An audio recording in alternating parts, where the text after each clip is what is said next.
සුබ දවසක්. අදත් හැමෝම සාදරයෙන් පිළිගන්නවා ඔයාලගේ ස්පෝකන් ඉංග්ලිෂ් ලෙසන් එකට.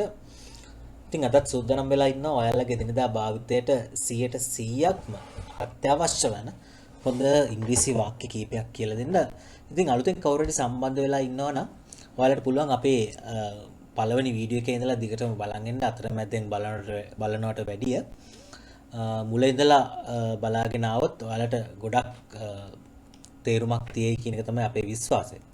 හරි එහෙනම් අපි තවත් වෙලාව අරගන්න නැතුව ගිහිල්ලා බලමු පළවෙනි වාක්‍යය මොකක්ද කියලා. අන්න ඒක තමයි වැඩේ. දැන් ළමයි මේකෙන් අදහස් කරන්නේ අන්න ඒක තමයි වැඩේ. දැන් අපි සිංහල කතා කරනකොටත් කියන්නේ ඒක තමයි වැඩේ අප්පා. දැන් ඔන්න ඔය අදහස කොහොමද අපි ඉංග්‍රීසි වලින් කියන්නේ? අපිට කියන්න පුළුවන් that is the point. That is the point. හැබැයි ඔක ඉංග්‍රීසි කතා කරන අය කියන්නේ that is කියලා නෙමෙයි that's the point. අන්න ඒක තමයි වැඩේ.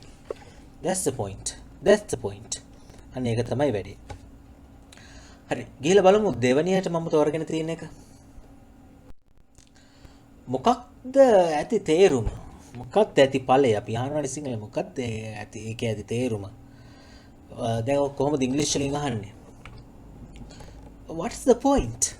What's the point? මොකක්ද ඇති තේරුම? What's the point? අංක 3 මම අනිවාර්යයෙන්ම ඔයාගේ වෙඩින් එකට එනවා. දැන් ඔයාගේ වෙඩින් එකට කියන එක කොහොමද ඉංග්‍රීසි වලින් කියන්නේ? For your wedding කියලා තමයි කියන්නේ. For your wedding. අනිවාර්යෙන්ම නම් අපි ඉංග්‍රීසි වලින් කියන්නේ definitely. Definitely. එතකොට අපි මේක ඉංග්‍රීසි වලින් කියන්නේ I will definitely come for your wedding. I will definitely come for your wedding. මම අනිවාර්යෙන්ම ඔයාගේ වෙඩින් එකට එනවා. අංක 4 ඔයා මාත් එක්ක තරහද? ඔයා මාත් එක්ක තරහද? තරහයි නම් ළමයි අපි ඉංග්‍රීසි වලින් අපිට ඕන වෙන්නේ වචනේ තමයි angry කියලා. angry. එතකොට are you angry with me? Are you angry with me? ඔයා මාත් එක්ක තරහද? Are you angry with me? අංක 5 ඔයාට ප්‍රශ්නයක්ද? දැන් ළමයි මෙතන මේ ප්‍රශ්නයක්ද කියලා අහුවට ප්‍රොබ්ලම් කියන එක දාලා නෙමෙයි අද මම ඔයාලට කියලා දෙන්න යන්නේ. මේක ඇත්තටම මම අදහස් කරන්නේ කෙනෙක්ගෙන් මොකක් හරි අවසරයක් ගන්නකොට කියන්නේ ඔයාට කමක් නැද්ද? ඔයා අකමැතිද කියලා අපි කෙනෙක්ගෙන් අහනකොට අපිට අහන්න පුළුවන් ලස්සන ඉංග්‍රීසි ක්‍රමයක් තියෙනවා. අපි අහන්නේ do you mind කියලා. Do you mind? ඒතර ඔයාලට මේක මෙන්න මෙහෙම අහන්න පුළුවන්. Do you mind? ඔයාට ප්‍රශ්නයක්ද? ඔයා අකමැතිද? ඔයාට කමක් නැද්ද? කියන තේරුම මෙන්න මේකේ තියෙනවා. අපි ගිහලා බලමු උදාහරණ වාක්‍යාංක 6ට. අතන මේකත් අර වගේම තමයි. ඔයාට ප්‍රශ්නයක් නෑ නේද කියන එක තමයි මේකෙන් අහන්නේ. මේක නම් ක්‍රම කීපයකින් අහන්න පුළුවන්. ලංකාවේ ගොඩක් වෙලාවට ගොඩක් අය මෙන්න මෙහෙම අහනවා මේ ප්‍රශ්නේ. You don't mind no කියලා. You don't mind no. ඔයාට ප්‍රශ්නයක් නෑ නේද? You don't mind no. ඇත්තටම මේක අර no කියන එකකින් ළමයි අදහස් කරන්නේ නේද කියන අර්ථය. ඒක ඔයාලා හොඳට සඳහන් කරගන්න. ලංකාවේ ඉංග්‍රීසි කතා කරනකොට විතරක් මෙන්න මේ අන්තිමට no කියන එක දාන්න පුළුවන්. නැත්තම් ඕක අපි තුන් විදේශීය ජාතිකයෙක් මේක කියනවා නම් you don't mind do you කියලා තමයි ඒගොල්ලෝ අහන්නේ. නමුත් ලංකාවේ ගොඩක්ම පොදුවේ භාවිතා කරන මෙන්න මේ no කියන එක නිසා ඔයාලට ඒක ඉංග්‍රීසි කතා කරනකොට පාවිච්චි කරන්න පුළුවන්. ඒක කිසි ගැටලුවක් නැහැ. අපි ගිහිල්ලා බලමු අංක 7ට. මම මෙතන වාඩි වුණොතින් ඒක ප්‍රශ්නයක්. මම මෙතන වාඩි වුණොතින් ඒක ප්‍රශ්නයක්. එතකොට මේක මෙන්න මෙහෙම අහන්න පුළුවන් ඔයාලට. Do you mind if I sit here? Do you mind if I sit here? එතකොට සංවාදිතය ඔයාලට මෙන්න මෙහෙම අහන්න පුළුවන්. Do you mind if I sit here? Do you mind if I sit here? මම මෙතන වාඩි වුණොත් ඔයාලට ප්‍රශ්නයක්ද? හරි අංක 8. මට ඔයාගේ පෑන විනාඩියකට දෙන්න පුළුවන්ද? දැන් ළමයි විනාඩියකට නම් අපි ඉංග්‍රීසි වලින් කියන්නේ for a minute කියලා. For a minute. ඔයාගේ පෑන නම් your pen. එතකොට දෙන්න හරි මොකක් හරි කෙනෙක්ගෙන් දෙයක් ඉල්ල ගන්නකොට ණයට ඉල්ල ගන්නකොට ටික දවසකට අපි ඉංග්‍රීසි වලින් අපිට හොඳ ක්‍රියාපදයක් ඕනේ වෙනවා. ඒ තමයි borrow කියන එක. එතකොට ඔයාලා මේක ඉංග්‍රීසි වලින් අහන්නේ මෙන්න මෙහෙමයි. Can I borrow your pen for a minute? Can I borrow your pen for a minute කියලා. එතකොට සංවාදිත ඔයාලට මෙන්න මෙහෙම අහන්න පුළුවන්. Can I borrow your pen for a minute? Can I borrow your pen for a minute? ඔයාගේ පෑන විනාඩියකට දෙන්න පුළුවන්ද? Can I borrow your pen for a minute? හරි. අංක 9 විනාඩියකට ඉන්න. විනාඩියකට නම් for a minute. එතකොට hold on for a minute. මොනවාද hold on a minute. Spoken ඉංග්‍රීසි වල කොහොමත් ප්‍රශ්නයක් නැහැ. ඔයාලට hold on for a minute කියලා කියන්න පුළුවන්. එහෙම නැත්නම් hold on a minute කියලා කියන්න පුළුවන්. දෙකම හරි. hold on a minute. විනාඩියක් ඉන්න. hold on a minute. අංක 10. ඔයාට පොඩ්ඩක් ඉන්න බැරිද? ඔයාට පොඩ්ඩක් ඉන්න බැරිද? දැන් මේක ඉංග්‍රීසි වලින් අහන්නේ can't you wait a little. එතකොට මේ පොඩ්ඩක් කියන එක අපි ඉංග්‍රීසි වලින් කියන්නේ a little කියලා. එතකොට අපි මේක ඉංග්‍රීසි වලින් අහන්නේ can't you wait a little. ඔයාට පොඩ්ඩක් ඉන්න බැරිද? මම සවුතු මූඩ් එකක ඉන්නේ. I'm in a bad mood. මම සවුතු මූඩ් එකක ඉන්නේ. I'm in a bad mood. I'm in a bad mood.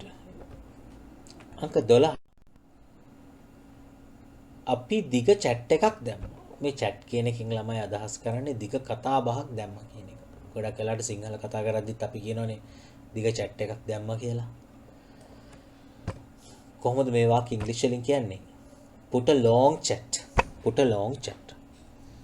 එතකොට we put a long chat කියලා තමයි එන්න ඕනේ. සමහර අපි ගොඩක් වෙලාවට කතරුව නැතුව අපිට කියන්න පුළුවන්. ඒතර අපි කියනවා put a long chat.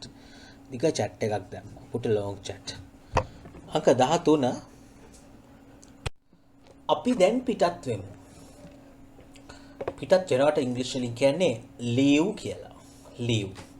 එතකොට we will leave now. we will leave now. එතකොට සංවාදෙදී we will කියලා කියන්නේ will කියලා තමයි කියන්නේ. we'll leave now. අපි දැන් පිටත් වෙමු. අපි දැන් යමු. අංක 14. අපි හරියටම 9ට යනවා. දැන් හරියටම 9ට කියන එක අපි ඉංග්‍රීසි වලින් කියන්නේ at sharp 9 කියලා. at sharp 9. එතකොට සම්පූර්ණ වාක්‍යය එන්නේ මෙන්න මෙහෙමයි.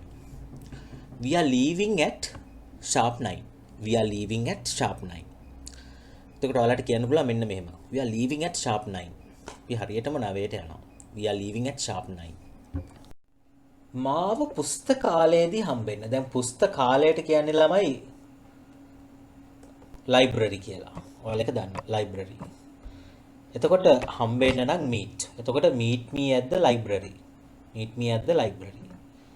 එතකොට ඔයාලට මෙන්න මෙහෙම කියන්න පුළුවන්. meet me at the library. පුස්තකාලයේදී මාව හම්බෙන්න. meet me at the library. අංක 16. සෞතු ගතියක් දැනෙනවා. දැන් අර සෞතු ගතියට අපි ඉංග්‍රීසි වලින් කියන්නේ hopeless කියලා. දැනෙනවා නම් feel නේ. එතකොට feel hopeless කියලා තමයි ඔයාලා කියන්නේ. එතකොට I feel hopeless එහෙම කියන්න පුළුවන්. සෞතු ගතියක් දැනෙනවා. එතකොට සෞතු ගතියක් දැනෙනවා කියන එක ඉංග්‍රීසි වලින් කියන්නේ feel hopeless. feel hopeless. අංක 17. හරිම ක්‍රියාශීලී. ඒක ගොඩක් දෙනෙක් දන්නවා. very active. very active. හරිම ක්‍රියාශීලී. very active. අංක 18. මම සම්පූර්ණයෙන්ම එකඟයි. එතකොට සම්පූර්ණයෙන්ම නම් අපි ඉංග්‍රීසි වලින් කියන්නේ මෙතන අපි කියන්නේ fully කියලා. එකඟයි නම් agree. එතකොට I fully agree. I fully agree. මම සම්පූර්ණයෙන්ම එකඟයි. I fully agree. අංක 19. මම අදහසට කැමතියි. දැන් අපි හිතමුකෝ අපි කවුරුහරි යාළුවෝ කට්ටියක් එක්ක ඉන්නකොට හොඳ අදහසක් දෙනවා කවුරු හරි. එතකොට අපිට කියන්න පුළුවන් මම අදහසට කැමතියි කියලා. කොහොමද කියන්නේ ඒක ඉංග්‍රීසි වලින්? I like the idea. I like the idea. I like the idea. මම අදහසට කැමතියි. මම මේ අදහසට කැමතියි. අවසාන එක. ඇයි ඔයාට ඔච්චර ඉවසීමක් නැත්තේ? අපි අහනවානේ. කිසිම ඉවසීමක් නැති කෙනෙක්ගෙන් ඇයිවට ඔච්චර ඉවසීමක් නැත්තේ කියලා. දැන් මේකත් ලස්සන ඉංග්‍රීසි වලින් අහන්න පුළුවන් මේ තේරුම වෙන විදියට. මෙන්න මෙහෙමයි අපි අහන්නේ. Why are you so impatient? Why are you so impatient? Why are you so impatient? ඇයිවට ඔච්චර ඉවසීමක් නැත්තේ? Why are you so impatient? හරි. මම හිතන්නේ ළමයි අතත් හොඳ වාක්‍ය ටිකක් කියලා දුන්නා. ඇත්තටම කියනවා නම් ළමයි මේ ඇවිල්ලා සරල වාක්‍ය ඉංග්‍රීසි කතා කරනවා කියන්නේ ඉංග්‍රීසි කතා කරන කෙනෙක්ට මේ වාක්‍ය ටික දීලා බලන්න ඕන කෙනෙක් මේවා දන්නවා. ඉතින් ළමයි නමුත් ඔයාලට මේවා එක සැරේ එන්නේ නැහැ. අපි ඒක දන්නවා. ඉතින් ඒ නිසා ළමයි පුළුවන් තරම් මේවා පිළිවෙලකට මුල ඉඳලා ලියාගෙන පුරුදු පුහුණු වෙන්න. ඉතින් මේවා එක සැරයක් විතරක් බලලා නිකන් ඉන්න එපා. කීප සැරයක්ම ලියාගත්තු දේ නිතර නිතර බලන්න. මොකද අද ලියාගෙන අද කියවලා ඉවර කරොත් ඒක ටික දවසකින් අමතක වෙයි. ඒ නිසා ළමයි මේක අපි ලැන්ග්වේජ් එකක් ඉගෙන ගන්නකොට නිතර පුරුද්දක් විදිහට අපි අධ්‍යයනය කරන්න ඕනේ. එතකොට මේවා අමතක වෙන්නේ නැහැ. ඉතින් මේ සම්පූර්ණ ඉංග්‍රීසි වාක්‍ය කොලයක හරි පොතක හරි ලියාගෙන ඔයාලා නිතරම කියවන්න. එතකොට තමයි ඔයාලට හොඳ ඉම්ප්‍රූව්මන්ට් එකක් බලා ගන්න පුළුවන් වෙන්නේ. මේ වීඩියෝ එක දිහා මුල ඉඳලා අග වෙනකන් නිකන් බලාගෙන හිටියා කියලා නම් ළමයි ඔයාලගේ ඉංග්‍රීසි ඉම්ප්‍රූව් වෙන්නේ නැහැ. ඒ නිසා ඔයාලා උපරිම මහන්සි වෙන්න මේ දෙන ඒවා උපරිම මේවා කරගන්න. මොකද ඉංග්‍රීසි කතා කරන්න ඉගෙන ගන්නවා කියන එක ගේමක්. හැබැයි ඉංග්‍රීසි ඉගෙන ගත්තට පස්සේ ළමයි ඔයාලගේ මහන්සියේ ප්‍රතිඵල වලට වඩා 100 ගුණයකින් ඔයාලට ප්‍රතිලාභ අනිවාර්යයෙන්ම ලැබෙනවා. 100%ක්ම ලැබෙනවා. ඒක මේ ලෝකේ කාටවත් නතර කරන්න බෑ. ඒ නිසා ඉංග්‍රීසි ඉගෙන ගන්න එක වටිනවා. ඒ නිසා ඔයගොල්ලන්ගේ උත්සාහය අතාරින්න එපා මේවා හොඳට ඉගෙන ගන්න. අපි මේ වගේම හොඳ වීඩියෝ එකක් එක්ක නැවතත් ඔයාලව හම්බෙන්න. වීඩියෝ එකත් එක්ක රැඳිලා හිටියට ගොඩක් ස්තුතියි.